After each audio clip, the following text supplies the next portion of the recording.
Vamos entonces a continuar. Vamos a volver a leer Hechos capítulo 1. Hechos capítulo 1.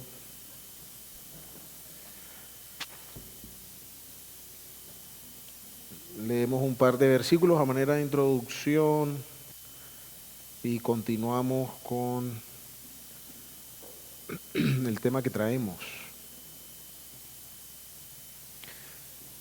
Dice en el libro de los Hechos, en el capítulo 1, versículo 4, y estando juntos los discípulos, les mandó que no se fueran de Jerusalén, sino que esperasen la promesa del Padre, la cual les dijo: oísteis de mí, porque Juan ciertamente bautizó con agua, mas vosotros seréis bautizados con el Espíritu Santo dentro de no muchos días. Entonces los que se habían reunido le preguntaron diciendo: Señor, ¿restaurarás el reino a Israel en este tiempo? Y él les dijo: no os toca a vosotros saber los tiempos o las sazones que el Padre puso en su sola potestad, pero recibiréis poder cuando haya venido sobre vosotros el Espíritu Santo, y me seréis testigos en Jerusalén, en toda Judea, en Samaria y hasta lo último de la tierra. Que el Señor nos bendiga por medio de su palabra. Les voy a invitar a orar una vez más. Padre, gracias damos, oh Dios, por esta noche en la que podemos juntos congregarnos para alabarte, para clamar ante ti, para gozarnos en tu presencia, Señor, juntos, como un solo hombre. Gracias, Señor, por la comunión que en Cristo podemos disfrutar. Gracias, Padre, por tu palabra que nos enseña, nos instruye. Gracias por el bendito Evangelio de Cristo, que sigues ofreciendo a los hombres para que sean salvos, para que sean perdonados de sus pecados, para que tengan perdón, vida eterna. Rogamos, Padre, que los corazones sean sensibles y respondan a tu llamado. Pero rogamos también ahora, Padre, frente a tu palabra, que nosotros, tu pueblo, podamos también ser sensibles para ser enseñados, instruidos, para ser cada vez hechos más semejantes a Cristo, para que podamos vivir conforme a tu palabra, para que podamos, Señor, ser útiles en el cumplimiento de los propósitos tuyos. Guíanos en este tiempo por medio de ella, que sea tu Espíritu Santo guiándonos a través de ella y haciéndonos saber las verdades que en ella están, para el bien de tus hijos y para la gloria de tu nombre. Es por Cristo Jesús, por medio de quien con libertad nos acercamos a ti y rogamos estas cosas. Amén. Muy bien, la última vez estuvimos, bueno, las últimas 2 veces creo. Las últimas 2 hemos estado deteniéndonos un poco en la obra del Espíritu Santo. Estamos hablando de la iglesia, como bien saben la mayoría. Estamos hablando acerca de lo que la iglesia es, de qué dice la Biblia acerca de la iglesia y cómo podemos ir aprendiendo actitudes, cómo ir poniendo fundamento para vivir como Dios quiere que lo hagamos. Y de las últimas cosas que estuvimos mencionando fue el tema del Espíritu Santo. Allá en Efesios 2:22 leíamos que estamos siendo edificados para morada de Dios en espíritu. Entonces nos detuvimos ahí en esa última parte, en el espíritu, para meditar entonces cómo el Espíritu hace eso, cómo es que el Espíritu opera en medio de la iglesia, para que la iglesia sea edificada como morada de Dios. Hablamos un poco acerca del bautismo del Espíritu Santo, hemos tratado de ordenar algunas ideas, de no caer en ninguno de los dos extremos, ni del fanatismo hacia el Espíritu Santo, donde se persiguen experiencias raras y donde la obra del Espíritu Santo es pura emoción o algarabía o desorden o qué sé yo. Pero tampoco irnos al otro lado donde pareciera que el Espíritu Santo no hiciera nada, ¿no? Y estuviera ahí, pero y nada más. Entonces, desarrollando estas ideas, las últimas 2 cosas que vimos, si mal no recuerdo, tuvieron que ver un poco con la obra del Espíritu Santo con relación a la Escritura y los creyentes, cómo el Espíritu Santo obra a través de la Escritura para enseñarnos, para abrir nuestro entendimiento, etcétera. Entonces quisiera que miráramos unas citas y ahí vamos continuamos conectando cositas en este orden de ideas. En Corintios capítulo 2, que lo mencionamos la vez anterior, pero no lo leímos, es donde basábamos un poco esto de que una de las obras fundamentales del Espíritu Santo es tomar el consejo de Dios y aplicarlo al corazón del hombre. Iluminar nuestro entendimiento para que sepamos las cosas que Dios nos ha dejado. En el capítulo 2 dice,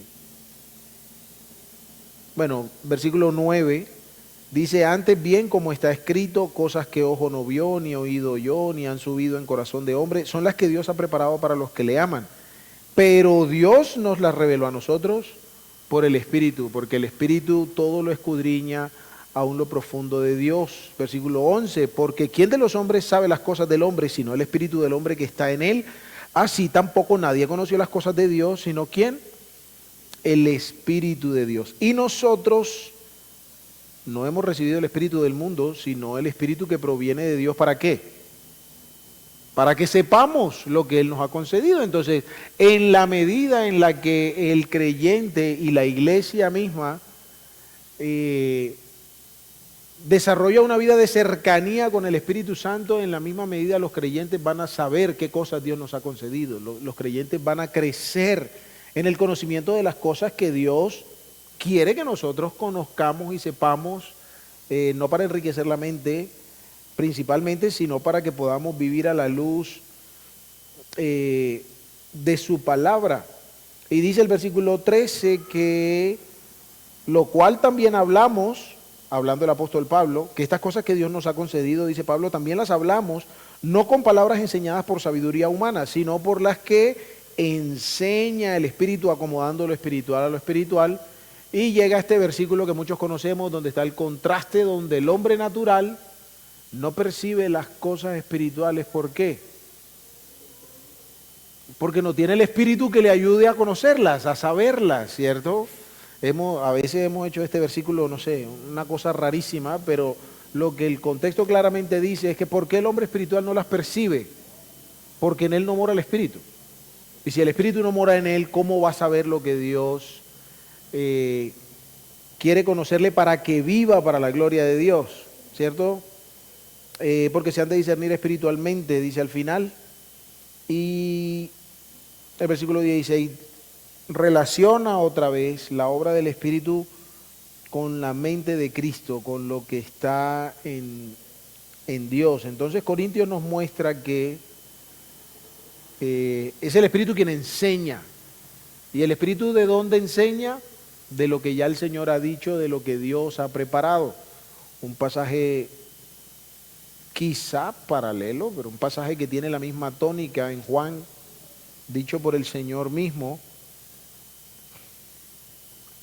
En Juan capítulo 14, versículo 26, el Señor dice, mas el Consolador, el Espíritu de verdad, a quien el Padre enviará en mi nombre, Él os enseñará todas las cosas y os recordará todo lo que yo os he dicho. Si bien es cierto, era una promesa particular para los discípulos, es cierto que hay una obra del Espíritu que se extiende en cuanto a seguirnos enseñando, pero a través de las palabras que ya quedaron escritas. Creemos que la Escritura es inspirada por Dios, ¿cierto? Como dice Pablo y como dice Pedro. Y Pablo y Pedro nos dicen que fue inspirada por el Espíritu de Dios. Entonces el Espíritu nos enseña a partir de las cosas que Dios nos ha concedido, y en términos de esa enseñanza es lo que encontramos en la Escritura. Es lo que encontramos en la Escritura. El Espíritu Santo no, por lo que entendemos, repito, no estamos para profundizar en cada cosa, pero el Espíritu Santo no va a traernos revelación nueva hoy. El Espíritu Santo nos va a hablar a la luz de lo que el Señor ya nos ha dejado. No somos llamados a estar esperando que el Espíritu diga una cosa aquí rara a mi oído y entonces voy a vivir a la luz de eso.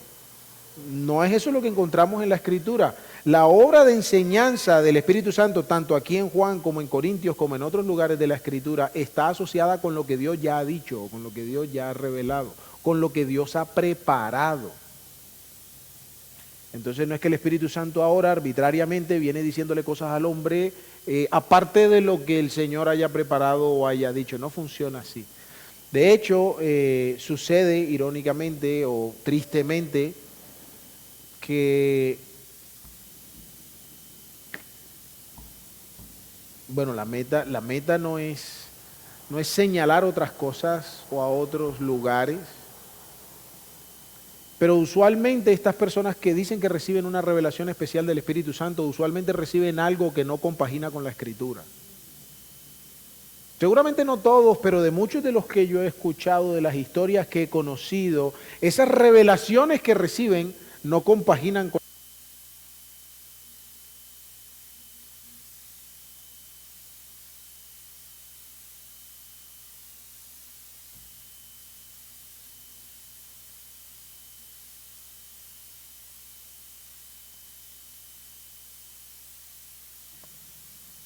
Yo conseguí a alguien con el ministerio de las baterías.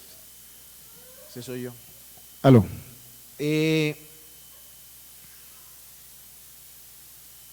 Estaba diciendo yo.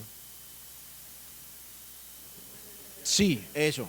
Que la mayoría de estas personas que dicen, no, el Espíritu me reveló y salen con un pocotón de cosas que el Espíritu reveló, son cosas que no son congruentes con la enseñanza de la Escritura. Puede que cojan un versículo que está en la Biblia, pero la manera como usan el versículo no es congruente con todo lo que la Escritura enseña. Entonces, ¿será realmente que el Espíritu Santo les ha dicho eso cuando el Señor mismo dice que el Espíritu tomará de lo que yo he dicho y os lo hará saber? Él les recordará todo lo que yo dije. Entonces, es importante para nosotros recordar que la obra del Espíritu como maestro está estrechamente relacionada a la revelación dada por Dios.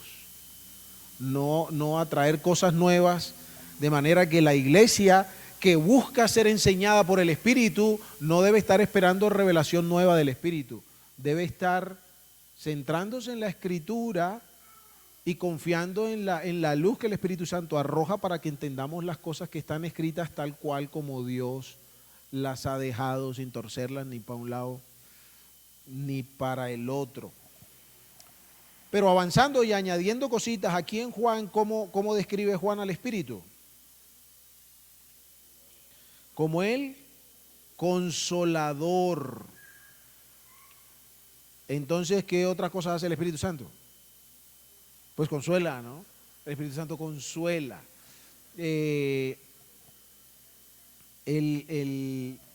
sentido de esta palabra tiene que ver con uno que ayuda, con uno que está al lado del otro para soportarlo o para ayudarlo en una carga que lleva. Ayudador sería otra palabra adecuada. Entonces, el Espíritu Santo ha sido dado por Dios como uno que asiste, como uno que ayuda, no como un secretario, ¿no? Porque a veces queremos también menospreciar la obra del Espíritu. Nosotros no podríamos hacer nada para la gloria de Dios sin el Espíritu. El Espíritu entonces es esta ayuda que Dios nos provee, este ayudador que Dios nos provee para que nosotros hagamos lo que es nuestra responsabilidad hacer, pero en las fuerzas de Dios y para la gloria de Dios. El Espíritu Santo es quien nos ayuda. Aquí mismo, Juan 14, versículo 17, 16, dice, y yo rogaré al Padre y os dará otro consolador. Otro consolador, entonces, ¿quién es primero consolador? Cristo mismo, ¿cierto? Pero el Espíritu Santo es otro consolador para que esté con vosotros para siempre. Lo que mencionamos también la vez anterior, parece que el trato en el Nuevo Testamento acerca el trato del Espíritu Santo en relación con las personas está caracterizado por esta residencia permanente que en el Antiguo Testamento no sucedía tal cual. Pero dice entonces, ¿el Espíritu de qué? El Espíritu de verdad. Entonces cuando el Espíritu enseña, ¿qué enseña? La verdad. Y miren, parecen cosas elementales, pero es bien interesante todo lo que esto nos dice. Porque hoy día se usa la Biblia para enseñar mentira. Hoy día se toman pasajes de la Biblia para enseñar cosas que no se conforman a la verdad.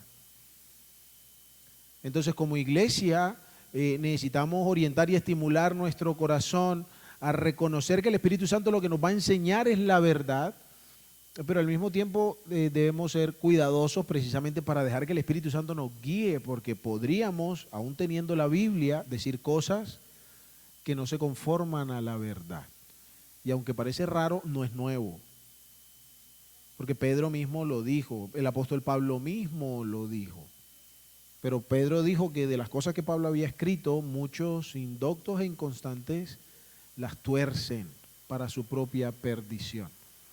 Entonces, ¿con qué facilidad el hombre usa el mensaje sagrado del Señor para enseñar lo que su corazón quiere o que los oídos que hay alrededor quieren escuchar? ¿Cómo se tergiversa el mensaje de la Escritura para hablar conveniencias o para sacar provecho? Como dice el apóstol Pablo, algunos falsifican la verdad, comercian falsificando la verdad de Dios. Debemos ser celosos. Uno, más adelante lo veremos en el tiempo, pero uno de los pilares de una iglesia saludable es el alto valor por la Escritura. Una iglesia que no valora la palabra de Dios no es una iglesia que va a reflejar a Cristo. Una iglesia que no tiene en alta estima las palabras de Dios y que no se somete a las palabras de Dios no va a ser usada por Dios para cumplir sus propósitos. Porque los propósitos de Dios están revelados aquí, en términos generales, ¿no? Y somos llamados a sujetarnos a sus palabras. Entonces, ¿cómo identificamos que el Espíritu Santo está obrando en la iglesia? ¿Cómo identificamos que el Espíritu Santo está obrando en nuestros corazones? Porque estamos aprendiendo la verdad. Porque es la verdad la que está marcando nuestra conducta. Eso no tiene que ver con una persona, tiene que ver con lo que estamos leyendo. Si este es un espíritu de verdad, ¿cómo reconozco que el espíritu de verdad está operando? Porque estamos haciendo cosas y viviendo vidas que no se conforman a la Biblia. Bueno, no puede estar el espíritu ahí, porque el espíritu es un espíritu de verdad. Y así como dice otro consolador, ¿quién dice también que es la verdad? Bueno, no, aquí no dice que el Espíritu Santo es la verdad, pero ¿quién dice que es la verdad? Cristo. Entonces el Espíritu Santo va a enseñarnos ¿a quién? A Cristo. Más adelante, capítulo 15, versículo 26. Dice, pero cuando venga el Consolador, a quien yo enviaré del Padre, otra vez el Espíritu de verdad, el cual procede del Padre, ¿qué hace el Espíritu? Dará testimonio acerca de Cristo. Versículo 27, y vosotros daréis testimonio también porque habéis estado conmigo desde el principio. Entonces parece haber una doble relación aquí con la obra del Espíritu. El Espíritu Santo testifica de Cristo. Ahora, ¿qué significa eso? En el contexto que el Señor lo está diciendo aquí, momentos antes de padecer la crucifixión, de entregar su vida, porque esto está pasando justo después de la celebración de la Pascua, de la institución de la Cena del Señor. Y él de ahí salió a Getsemaní, y en Getsemaní fue donde lo apresaron. No sabemos qué tanto tiempo ha pasado, pero es el último discurso, son las últimas palabras del Señor. Y él ahí les dice, él dará testimonio de mí. Y parece que el sentido inicial de estas palabras, de dar testimonio de mí, tienen que ver de cómo el Espíritu Santo ratificaría, como Pedro lo dice en Hechos 2, que este Jesús era verídicamente el Cristo prometido. Así como cuando Pedro en el capítulo 2 enseñando dice que Dios dio testimonio de él con prodigios y señales en poder del Espíritu. Este Cristo vino en el poder del Espíritu. Entonces el Espíritu es uno que respaldaría el testimonio de Jesús, que daría evidencia adicional, si se quiere, de que Jesús es el Cristo. Pero versículo 27, si el Espíritu Santo, el que da testimonio de mí, viene a ustedes y morará con ustedes, ¿ustedes qué van a hacer también? Van a dar testimonio. Van a dar testimonio. Es decir, como hablábamos, creo que hace 15 días. Cuando a veces el temor nos gana, o cierto, nos llenamos de un poco de cosas y no hablamos de Cristo porque qué miedo, porque me ponen a perder la materia en el colegio, por ejemplo, en el tiempo, no fue mi decisión, ¿no? Fue de mi papá. Pero en el tiempo yo tenía que salir en un evento del colegio bien, bien guapachoso, bien carnestoléngico, o me ponían a perder la materia.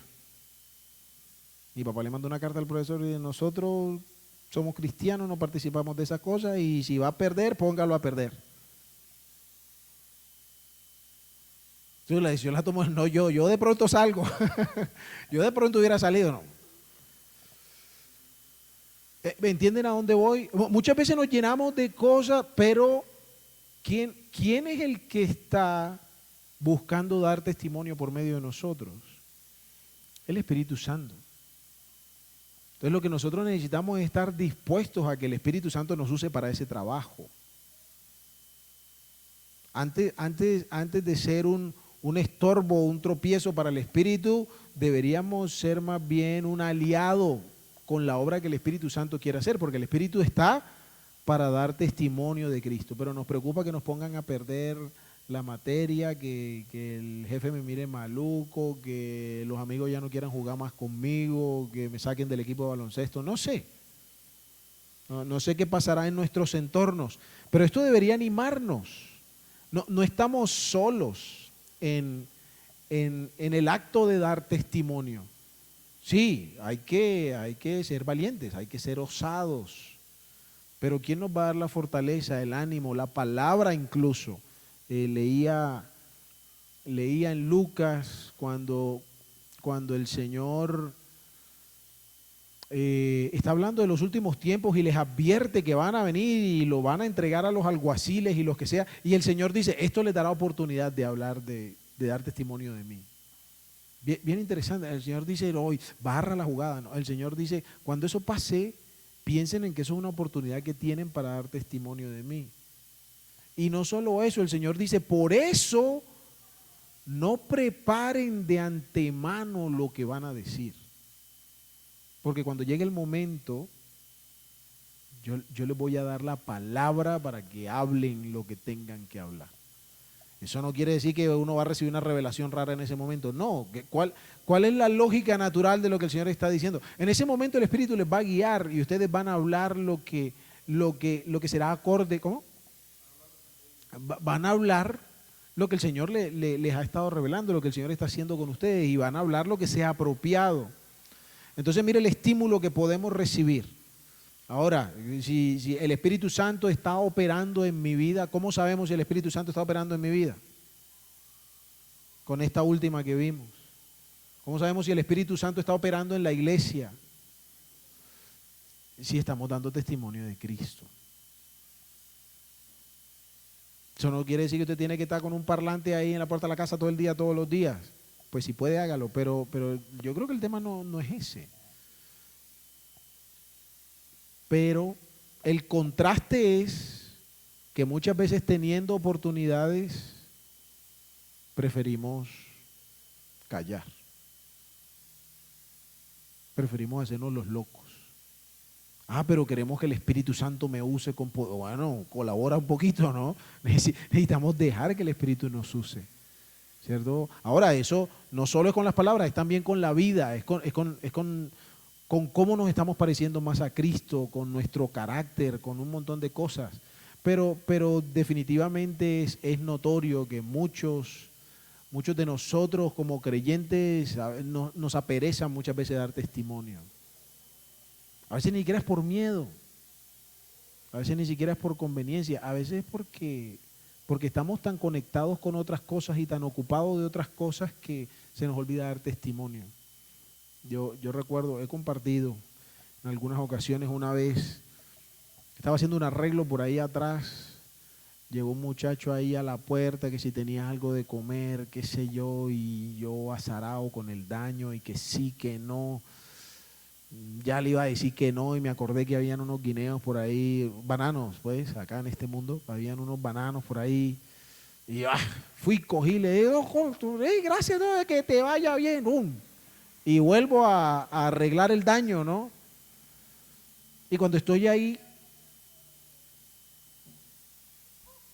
yo digo, antes de haberle pasado los guineos, los bananos, le hubiera dado sus 2 cachetas de evangelio, ¿no? Pero en fin, no por miedo, no por... Pero a veces uno deja que los afanes de la vida le roben a uno la noción de que nosotros pertenecemos al reino de Cristo. Y qué fácil es y qué común es ver que los creyentes de nuestros días estamos llenos de la vanidad de la vida y del ajetreo y de las presiones del mundo y de todo lo que hay a nuestro alrededor, de la televisión, del TikTok, de lo que sea. Estamos metidos en otro cuento y a veces las oportunidades para presentar el evangelio se hacen bien evidentes así y claritas y nosotros pasamos de largo. Yo creo que por eso nos van a cobrar más el día que tengamos que estar frente al Señor. Entonces, queremos que el Espíritu opere, queremos reconocer la obra del Espíritu en nosotros, en medio de la iglesia. Bueno, necesitamos estar más resueltos a dar testimonio. Pero seguimos, capítulo 16. Bueno, ese está relacionado con lo que ya mencioné, pero dice el 16:13, pero cuando venga el Espíritu de verdad, Él los guiará toda la verdad, porque, y miren, esto concuerda con lo que decíamos antes, porque no hablará ¿qué? No hablará por su propia cuenta, sino que hablará todo lo que oyere. ¿Lo que oyere dónde? ¿Lo que oyere de quién? Del Padre, de Cristo. Lo que decía Pablo en Corintios, el que sabe las cosas de Dios es el Espíritu de Dios. Entonces Él hablará todo lo que oyere y os hará saber las cosas que harán de venir. Versículo 14, aquí sí añadimos otro poquito. Él que me glorificará. ¿Cómo lo hará? Porque, no, el Espíritu Santo glorifica a Cristo porque mete a la iglesia en un trance raro y todos cantamos más duro, Jesús es el Señor. No, eso no es lo que dice aquí. Aquí dice que Él glorificará a Cristo. ¿Por qué? Porque Él va a tomar de lo que es de Cristo y nos lo va a hacer saber. ¿Sí ven? Hemos llevado la obra del Espíritu Santo a lugares donde la Biblia de pronto no está diciendo. Y le hemos dado matices que no son los que en la Biblia están. Entonces, ¿qué hace el Espíritu Santo? Glorifica a Cristo. Y si el Espíritu Santo mora en nosotros, entonces la operación del Espíritu Santo en nuestra vida, ¿qué representa? Que nosotros también glorifiquemos a Cristo. ¿Usted quiere saber si el Espíritu Santo está obrando en su vida? ¿Queremos saber si el Espíritu Santo está en medio de la iglesia? Bueno, ¿a quién le damos gloria en nuestra vida? ¿Quién es la persona más honrada en nuestra vida? La respuesta debería ser esta, ¿no? No sé si lo es. Usted y yo sabremos qué está pasando. Pero la respuesta debería ser que en nuestra vida la persona más honrada es Cristo. ¿Por qué? Porque eso es lo que busca el Espíritu. Ahora, a mí, de manera personal, me preocupa diariamente darle la gloria a Cristo en todo lo que hago. Es mi meta, como dice Pablo, si pues coméis o bebéis o hacéis otra cosa, hacerlo todo para la gloria de Dios. De verdad, en todo lo que hago yo estoy pensando en cómo glorifico a Cristo con esto y en consecuencia dependo del Espíritu para que así suceda. O yo me imagino que no. Pero la Escritura tiene un texto por ahí bien difícil donde dice que por causa de los creyentes el nombre de Dios era blasfemado entre los gentiles. Eso es todo lo opuesto a darle la gloria a Cristo. Entonces, con nuestras decisiones es Cristo quien está dando gloria, porque esa es la obra del Espíritu. Para eso está el Espíritu, para llevarle la gloria a Cristo. Y hermanos, no me malentiendan, yo sé que suena bonito y tal, pero darle la gloria a Cristo no es yo pararme y decir, toda la gloria es para Él. No, ese es un buen ánimo. No estoy diciendo que sea malo decirlo, pero darle la gloria a Cristo no es pararme y decir eso. Darle la gloria a Cristo es que de verdad mis pensamientos le honren, mis palabras le honren, mis actitudes le honren, que mis actos le honren, que mis prioridades le honren, que mis metas le honren, que mis gastos le honren. Yo no sé, y empezamos a meter todo ahí, ¿no? Empezamos a meter todo ahí. Que la manera como yo hago negocios le honre. Que la manera como yo trato con mis hermanos le honre, que la manera como yo trato con mi familia le honre, que la manera como trato con el pecado le honre. Pero no, a veces creemos que darle la gloria a Cristo es porque cantamos un coro que dice gloria, gloria, aleluya, y entonces ya le dimos la gloria al Señor. No se trata de eso. Que también, ¿no? Pero no es solo de eso. Entonces, ¿cómo reconocemos la obra del Espíritu Santo en medio de la iglesia? Porque de manera individual y de manera colectiva estamos haciendo honroso el nombre de Cristo. No porque no sea honroso, como cuando el Padre Nuestro dice, santificado sea tu nombre. No es que nosotros estamos santificando nada. Nosotros estamos mostrando cuán santo es el nombre de Dios en medio de nosotros. Es más o menos la idea, ¿no? Es que se haga notorio cuán santo es tu nombre en medio de nosotros. Bueno, entonces cuando hablamos de dar la gloria a Cristo es que se note que Él es honrado. No solo con lo que decimos, que también es parte, sino con cómo nos comportamos. Saltemos ahora por acá a Romanos. Romanos está de primero en la fila, entonces cojamos Romanos ahí un momentico, Romanos capítulo 8.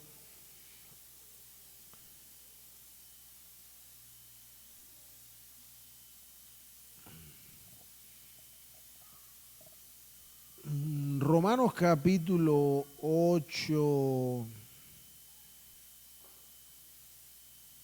A ver, dice por aquí versículo 2, que la ley del Espíritu de vida en Cristo Jesús me ha librado de la ley del pecado y de la muerte. Entonces, es el Espíritu quien opera en nosotros la libertad que hemos recibido a causa del sacrificio de Cristo en la cruz.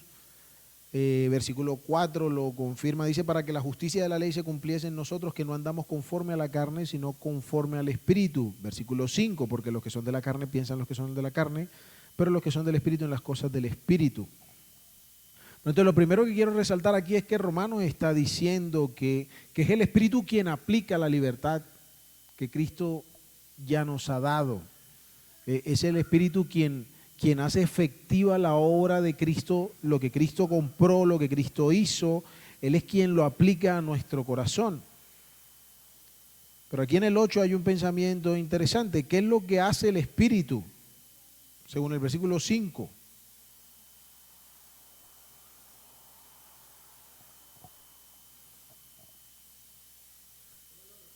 ¿Qué haría el Espíritu? ¿Qué diríamos que es una obra del Espíritu en el versículo 5? Pensar. Pero ¿cuál es el contraste del texto? Dice, los que son de la carne piensan en las cosas de la carne. Y los que son del Espíritu, entonces, piensan en las cosas del Espíritu. Entonces, la idea que quiero comunicar es esta. El Espíritu caracteriza a los que le pertenecen a Él. Nosotros lo habíamos mencionado antes, pero quiero retomarlo. ¿Se acuerdan cuando hablábamos de que el Espíritu es quien llena la iglesia? El Espíritu es quien conduce a la iglesia a que ella sea lo que debe ser. Dijimos que el Espíritu era como la persona vinculante, era quien unía todo esto cuando hablamos también del bautismo del Espíritu Santo. Bueno, este versículo confirma que los que son del Espíritu, que a los que dicen que son del Espíritu, o sea, será notorio que son del Espíritu. Es decir, otra vez, ¿cuál es el contraste? Los que son de la carne. Entonces no puede ser que yo diga que soy del Espíritu y yo vivo pensando en las cosas de la carne y vivo dedicándome a las cosas de la carne. Entonces, si de verdad el Espíritu está operando en alguien, lo va a caracterizar, o sea, va a hacer que se note que él está pensando en cosas diferentes. El Espíritu lo va a conducir a una vida que se opone a la vida de la carne, como dice Pablo en Gálatas. ¿Cómo dice Pablo en Gálatas?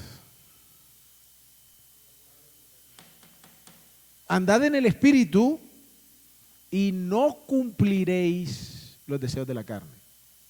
Si andan en el Espíritu, la carne no va a tener lugar. Y lo mismo al contrario. Si andamos en la carne, pues el Espíritu no puede tener lugar, porque la luz y las tinieblas no se juntan.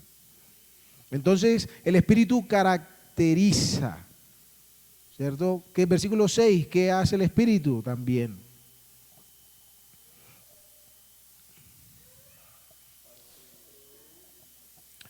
produce, digamos, vida y paz. Ocuparse del Espíritu produce vida y paz. Ahora, no es que el Espíritu nos está salvando otro poquito más cuando estamos más ocupados del Espíritu.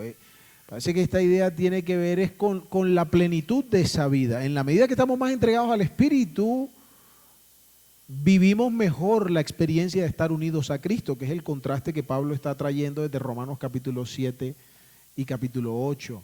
En la medida que estoy más entregado al Espíritu, experimento cuán abundante es esta vida que Cristo vino a traer. Pero si genuinamente soy del Señor, pero no estoy tan unido al Espíritu, la vida cristiana no será tan agradable como Dios ha querido que sea a través del Espíritu. De hecho, para muchos creyentes la vida cristiana es una vida bastante miserable. No es sino de la que el Señor venga pronto, porque es que esto es, mejor dicho, la perdición, esto es muy duro, es que aquí no me sueltan los problemas y es que... Y lo decimos nosotros, hermanos. Pero si tuviera usted la oportunidad de hablar con un hermano allá en la China, en Norcorea, que cuando salen por la mañana, ellos echan un cepillo de dientes al bolsillo, un jaboncito, ellos echan un kit de limpieza. ¿Miren por qué? Porque hay gente muy aseada, ¿no? Porque ellos no saben si van a regresar a la casa. Y si les toca ir a la cárcel, por lo menos tienen cómo asearse en la cárcel. Y ellos no andan diciendo, es que esta vida es tan dura, es que estamos llenos de problemas, es que hermano aquí nos andan persiguiendo y lloran todos los días porque los persiguen. Eso no es lo que usted escucha de ellos. Eso no es lo que usted lee de la vida de ellos.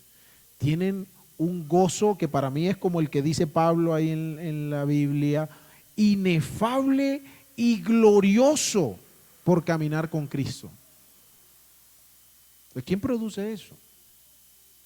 El Espíritu. El Espíritu. Y ese tipo de cosas me hacen pensar mucho porque, oye, ¿qué tipo de experiencia tengo yo acerca de la obra del Espíritu en mi vida? Si soy un quejumbroso, un murmurador, un pleitero, un que no soporto nada, que no sobrellevo la ofensa, oiga, ¿qué tipo de experiencia con el Espíritu tengo yo? Cuando hay otros que no es que sean felices por el sufrimiento, pero eso no los amarga tampoco. Antes los sufren porque hay un gozo mayor. ¿Cuál es? Su Señor. Entonces, queremos saber si el Espíritu Santo está obrando, bueno, ¿qué tanto está fructificando la vida de Cristo en nosotros? ¿Qué tanto la paz de Cristo está gobernando nuestros pensamientos? Porque eso no es que me pongo a cantar y me siento en las nubes y mira el Espíritu como... No. ¿Qué tanto la paz de Cristo me está guiando? ¿Qué tanto la vida de Cristo está siendo cada vez más notoria en mi vida? ¿Qué tanto incluso, según el contraste que dice el versículo 7 y 8, qué tanto me estoy sujetando a la ley de Dios? Porque Pablo dice que los que viven en la carne no se sujetan a la ley de Dios porque pues no se puede, ¿no? Y los que viven en la carne no pueden agradar a Dios. Versículo 9 que al final dice, y si alguno no tiene el Espíritu de Cristo, entonces no es de él. Otra obra del Espíritu, como la leemos también en Efesios, es el de marcar, el de reconocer a los que pertenecen al Señor. Ya no solo hacia afuera, sino que dentro hay un sello que testifica delante de Dios que le pertenecemos a Dios. Efesios dice que habiendo creído en Él fuimos sellados. Hermanos, aquí cuña teológica, si se quiere. A veces se habla de la obra del Espíritu Santo y decimos, el Espíritu Santo sella, pero no, el Espíritu Santo no sella. Él es el sello, que en efectos prácticos, digamos, produce el mismo resultado, pero no es lo mismo.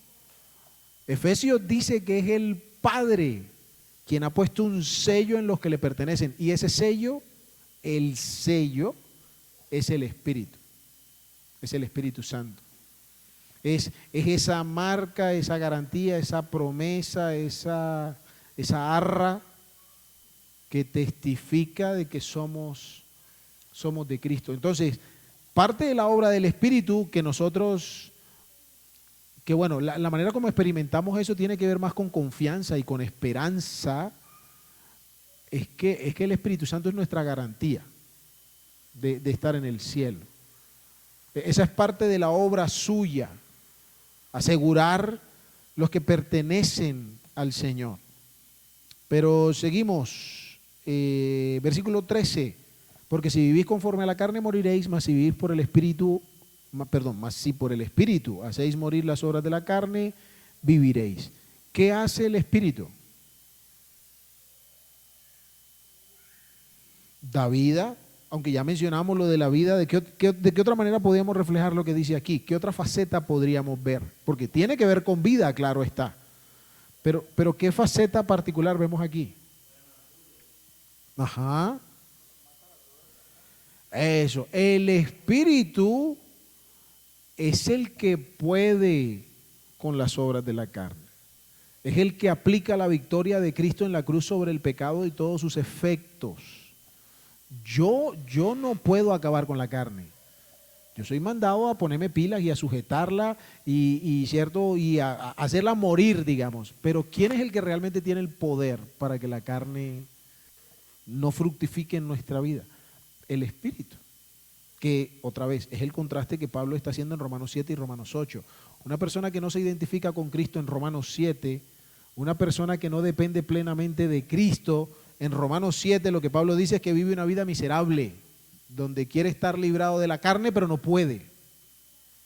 Y nosotros hemos creído que Pablo nos está enseñando que así como los creyentes vivimos.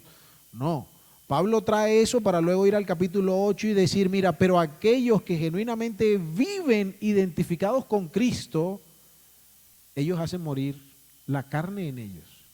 Que es una lucha, pero ellos no andan ahí lamentándose, hermano, es que soy débil, o sea, yo sí quiero, pero no puedo. No, Pablo dice, nos ha sido dado el Espíritu de Cristo para que la carne efectivamente quede vencida allá donde Cristo la dejó.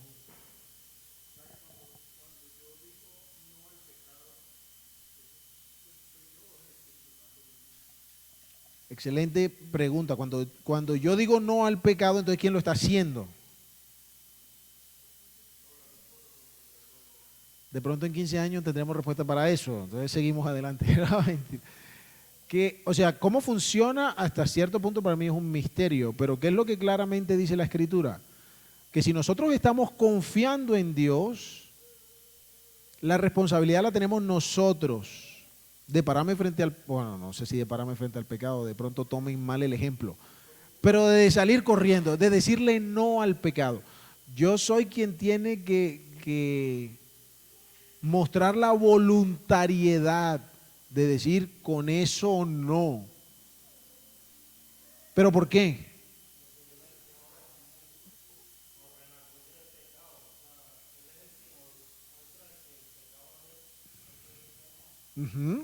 También, sí. Pero ¿por qué le digo que no con confianza? Porque soy un machito y yo puedo con todo.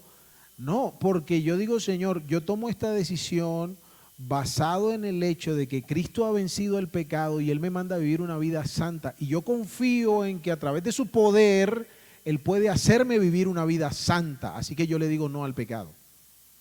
Al final el pecado no me coge y me parte las piernas 3 veces. ¿Por qué? Porque el Espíritu mora en mí y el Espíritu hace morir las obras del pecado. ¿Sí me explico? Entonces es un asunto donde nosotros tenemos que tomar decisiones, pero donde tomamos decisiones confiados en lo que Dios dice, porque Dios dice, como decía Leandro, porque Dios dice con eso no.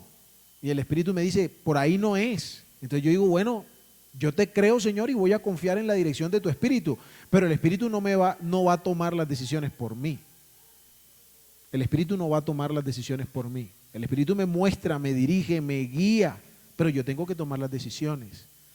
Pero al final, cuando tomo una decisión y hay victoria, no fui yo el que vencí.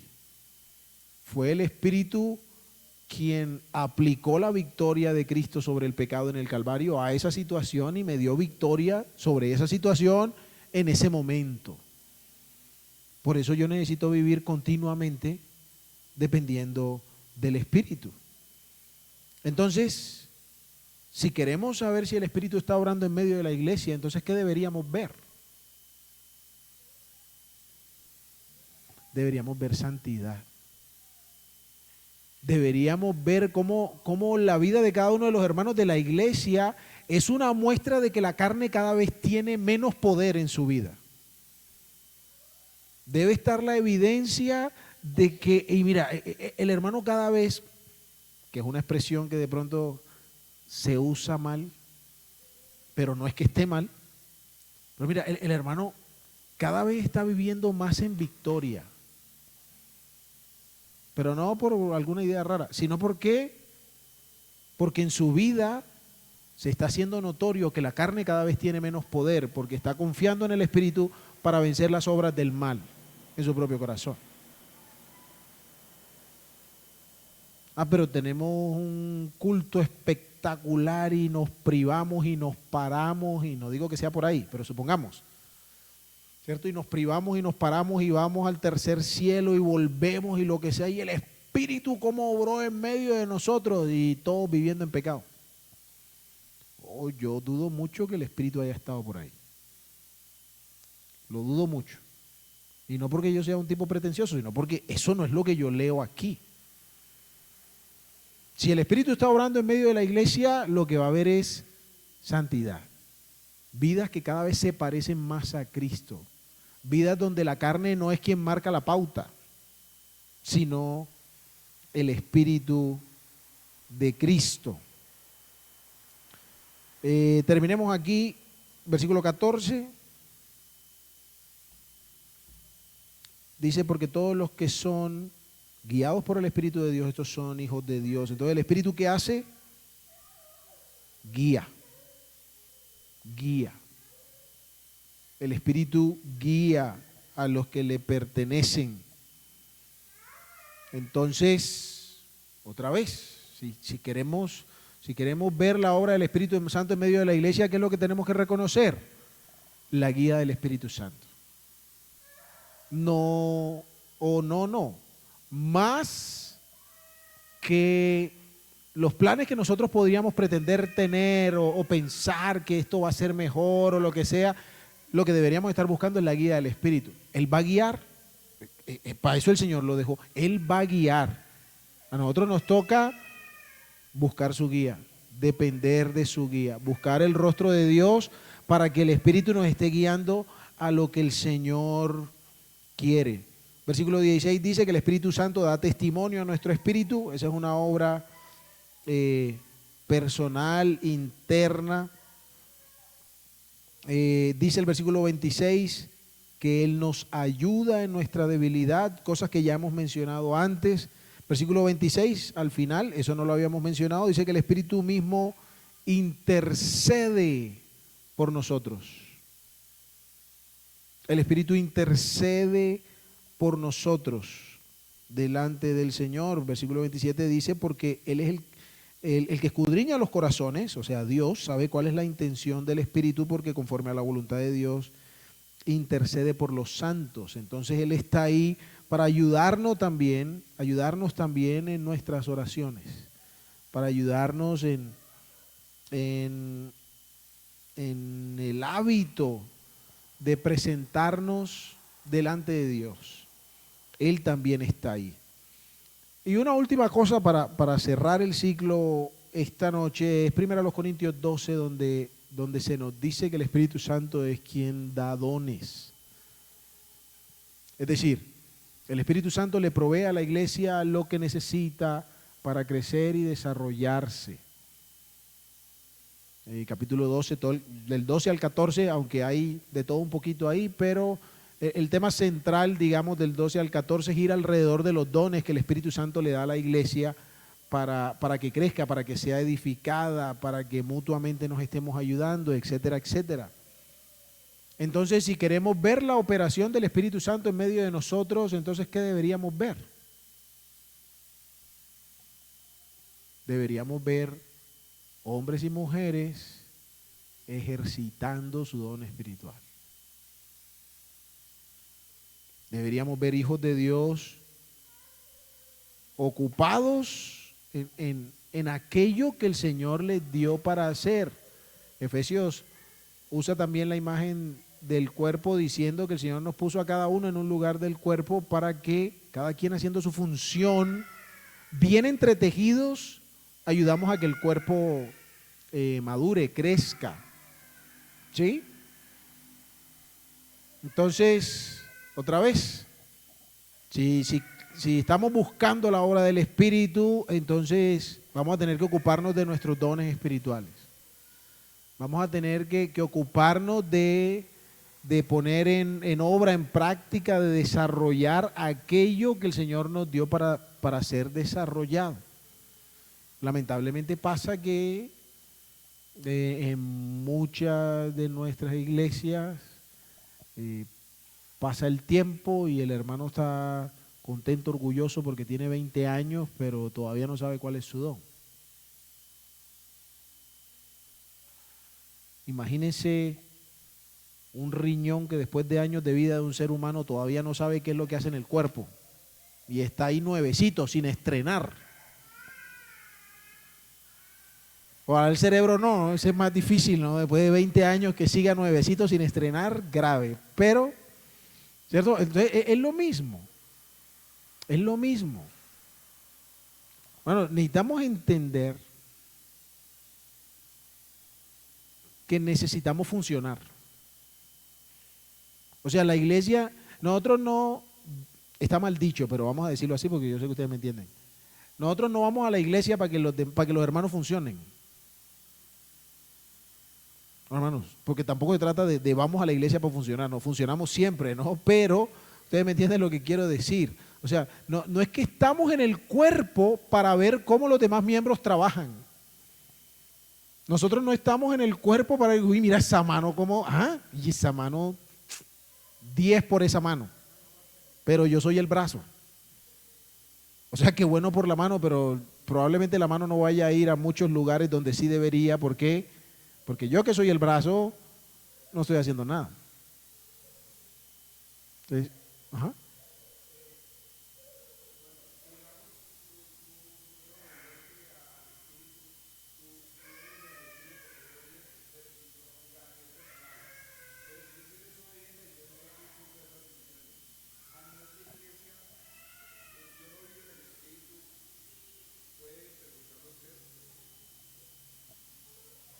otra muy buena pregunta, para que quede en el registro. Dice que cuando uno es obediente al Espíritu, entonces uno recibe las bendiciones, y si soy desobediente, pues claramente no recibo las bendiciones del Espíritu. Entonces, a nivel de iglesia, si yo soy desobediente, estoy perjudicando a los demás en materia de bendiciones. Y sí, la respuesta es sí. De pronto no totalmente, es decir, o sea, yo que soy obediente, el Señor no me va a dejar de bendecir por la desobediencia de otro. Él me va a bendecir a mí por mi obediencia. Pero como cuerpo, nosotros estamos retrasando, estamos impidiendo, estamos obstaculizando el progreso que el Señor le quiere dar al cuerpo.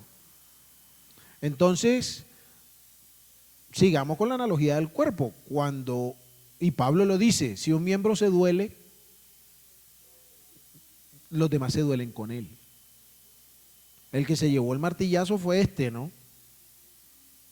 Pero me dolía hasta el pelo, porque un miembro fue afectado. Y me recuperé y lo que sea, pero durante mucho tiempo la mano no la podía usar como normalmente la uso. ¿Por qué? Porque tengo un falange atrofiado.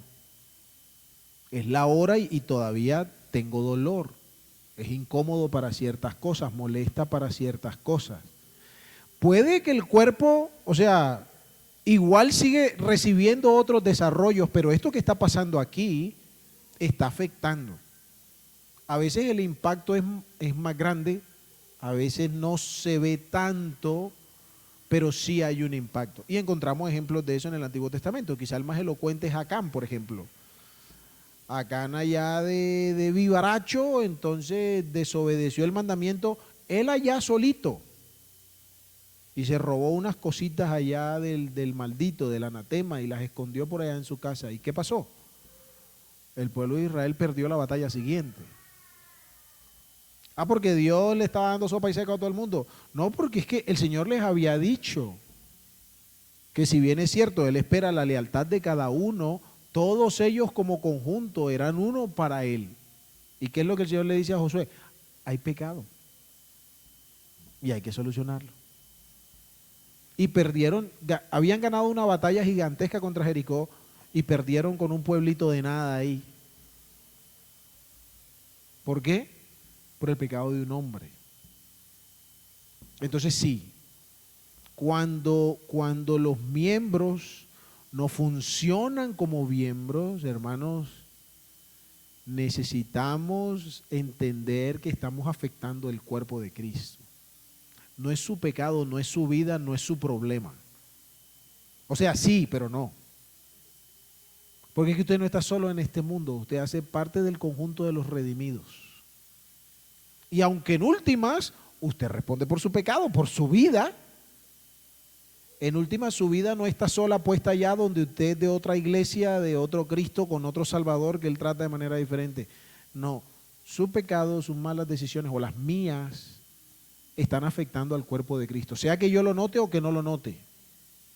Y repito, puede que tenga repercusiones grandes o puede que pareciera que no pasó nada. Yo puedo ser objeto de tropiezo para el cuerpo de Cristo. Entonces, si queremos reconocer, si queremos ver, si queremos estimular la obra del Espíritu Santo en nosotros, entonces, ¿qué debería pasar? Deberíamos estar ejercitando nuestros dones, deberíamos estar funcionando como cuerpo, deberíamos estar preocupados los unos de los otros, deberíamos vivir vidas menos individualistas, menos egoístas, deberíamos estar pensando en los demás, como dice Pablo, antes que en lo nuestro propio.